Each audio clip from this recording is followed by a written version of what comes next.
नमस्ते। इस नई एक्सप्लेनर में आपका स्वागत है। आज हम बात करने वाले हैं हर आईटी प्रोफेशनल के सबसे बड़े डर के बारे में, अचानक होने वाला नेटवर्क आउटेज। जब स्क्रीन पर अजीबोगरीब एरर मैसेज आते हैं और सब कुछ ठप पड़ जाता है, तब पैनिक होना बिल्कुल स्वाभाविक है।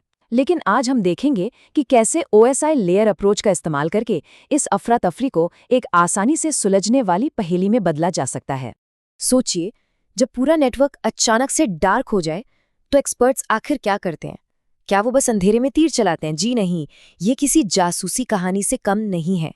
असली बीमारी को जड़ से खत्म करने के लिए सिर्फ लक्षणों को देखना काफी नहीं होता, बल्कि एक बहुत ही सॉलिड डिटेक्टिव स्टाइल फ्रेमवर्क की जरूरत होती है। और वही फ्रेमवर्क आज हम डिकोड करेंगे। तो ये रहा हमारा आज का 6 चरणीय रोड मैप। हम ट्रबल शूटिंग के बिल्कुल बेसिक फाउंडेशन से शुरू करेंगे, फिर लेयर 1 यानी फिजिकल इंफ्रास्ट्रक्चर से होते हुए लेयर्स 2 और 3, लेयर 4 और अंत में एप्लीकेशन लेयर्स तक जाएंगे। और लास्ट में समाधान और उसके डॉक्यूमेंटेशन पर बात करेंगे। आइए बिना देरी किए पहले सेक्शन पर चलते हैं। ट्रबल शूटिंग का फाउंडेशन, यानी वो मूल मानसिकता जो हर नेटवर्क इन्वेस्टिगेटर में होनी ही चाहिए। अब स्क्रीन पर जो मास्टर मैप दिख रहा है ना, ये असल में बहुत खास है। किसी भी केबल को छूने या कोई भी कमांड टाइप करने से पहले इसी चार्ट से हम वो सारी ज़रूरी बातें समझेंगे जो पूरी ट्रबल शूटिंग प्रोसेस का निचोड़ है। इतनी सारी जानकारी सिर्फ एक इमेज में, ये पूरे सफ़र में हमारे लिए एक कंपास का काम करेगा। इस फ्लो चार्ट में सबसे ऊपर जो स्टेप है वो किसी कमांड के बारे में नहीं है, वो है शांत रहें। है ना दिलचस्प? ओएसआई लेयर्स की तो बात ही बाद में आती है। घबराहट में कोई तार खींच दिया तो बात और बिगड़ सकती है। पैनिक को कंट्रोल करने के बाद आता है एक अनुशासित वर्कफ्लो, जानकारी जुटाने से लेकर डॉक्यूमेंट करने तक। ये फ्लो हमें बेवजह भटकने से बचाता है। और इस फ्लो को सपोर्ट करते हैं कुछ सुनहरे नियम, जैसे जो सिस्टम काम कर रहा है उसकी तुलना उससे करना जो डाउन है। काफी इफेक्टिव तरीका है। लेकिन सबसे बड़ा रूल जिसे बिल्कुल मिस नहीं करना है वो है हमेशा लेयर 1 से शुरू करें और एक बार में सिर्फ एक ही बदलाव करें। अगर एक साथ 4 सेटिंग्स बदल दी तो कभी पता ही नहीं चलेगा कि असली प्रॉब्लम क्या थी और पूरी जांच एक भूल भुलैया बन जाएगी।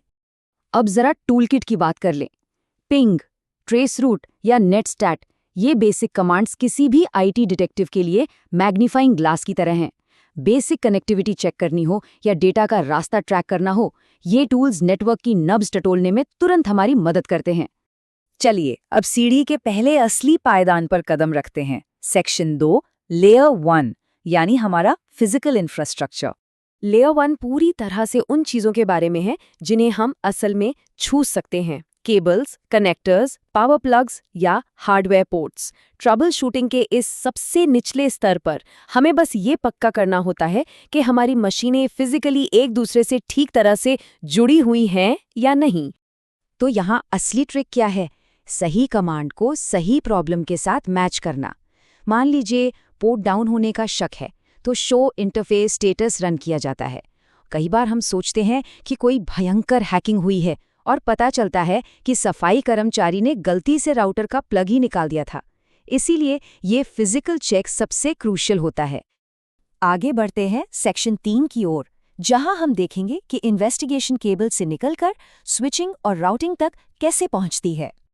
जैसे ही हम फिजिकल दुनिया से बाहर निकलते हैं, चीजें थोड़ी लॉजिकल होने लगती हैं। लेयर तो मुख्य रूप से लोकल नेटवर्क स्विच का डोमेन है। यहाँ डेटा केबल्स के जरिए नहीं बल्कि मैक एड्रेस और वीलैन्स के जरिए अपना रास्ता तय करता है। इस लेयर पर शो वीलैन ब्रीफ या शो स्पैनिंग ट्री जैसे टूल्स बहुत हैंडी होते हैं। क्यों? क्योंकि हो सकता है कि कोई वीलैन मिसमैच हो गया हो, या फिर वो कुख्यात स्पैनिंग ट्री लूप्स जो बिना कोई शोर मचाए पूरे नेटवर्क की स्पीड को घुटनों पर ला सकते हैं। इन टूल्स से वो छिपे हुए अपराधी तुरंत पकड़ में आ जाते हैं। अब आते हैं इसके ठीक ऊपर यानी लेयर 3 पर। यह है नेटवर्क लेयर जो राउटिंग का काम संभालती है। इसे एक बड़े नक्शे की तरह सोचिए। डेटा को अलग अलग नेटवर्क्स के पार कैसे जाना है, ये सब आईपी एड्रेस, सबनेट्स और राउटिंग प्रोटोकॉल्स यहीं तय करते हैं। और यहाँ हमारे पुराने दोस्त पिंग और ट्रेस रूट फिर से हीरो बन जाते हैं। नो रूट टू होस्ट जैसी एरर आ रही हो या आईपी गलत हो तो ट्रेस रूट हमें बिल्कुल वहीं ले जाकर खड़ा कर देता है जहां रास्ता टूटा हुआ है ना कमाल की बात? रास्ता तो बन गया, लेकिन डेटा असल में ट्रांसपोर्ट कैसे होगा, ये देखेंगे हम सेक्शन 4 में। Layer 4 transport. लेयर 4 की जिम्मेदारी है ट्रांसपोर्टेशन और फिल्टरिंग। आसान भाषा में कहें तो ये उन खास पोर्ट्स और फायरवॉल रूल्स के बारे में है जो टीसीपी और यूडीपी ट्रैफिक के फ्लो को कंट्रोल करते हैं। सर्वर की किसी पर्टिकुलर सर्विस तक पहुंचना है तो ये लेयर एकदम क्लियर होनी चाहिए।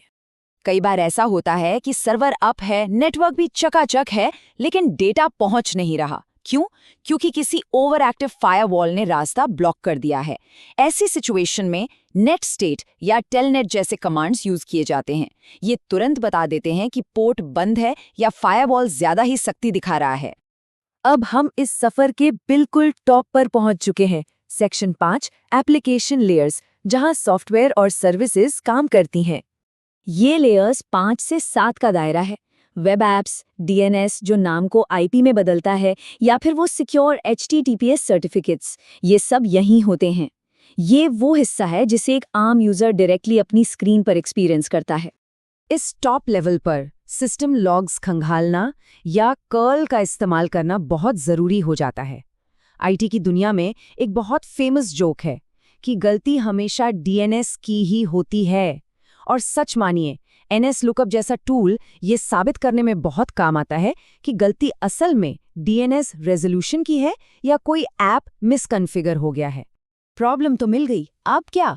यही हमारा आखिरी पड़ाव है, सेक्शन 6 समाधान और डॉक्यूमेंटेशन। देखिए, सिर्फ बीमारी पकड़ लेने से काम खत्म नहीं होता।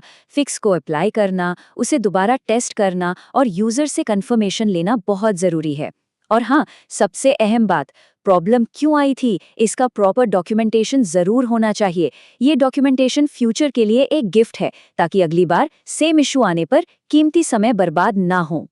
तो इस पूरे एक्सप्लेनर का निचोड़ क्या है? हमारे सोर्स की ये लाइन बिल्कुल सटीक बैठती है। लेयर को समझें, सही टूल्स का उपयोग करें और एक व्यवस्थित अप्रोच को फॉलो करें। यह सिर्फ कमांड्स रटने के बारे में नहीं है, बल्कि एक डिटेक्टिव की तरह सोचने के बारे में है। अगली बार जब कोई बड़ा नेटवर्क आउटेज आए तो ये सोचना है कि क्या हमें बस यूं ही अंदाजा लगाना है या फिर लेयर 1 से अपनी इन्वेस्टिगेशन शुरू करनी है। इस एक्सप्लेनर में साथ जुड़ने के लिए बहुत बहुत धन्यवाद। सीखते रहिए और हमेशा व्यवस्थित रहिए।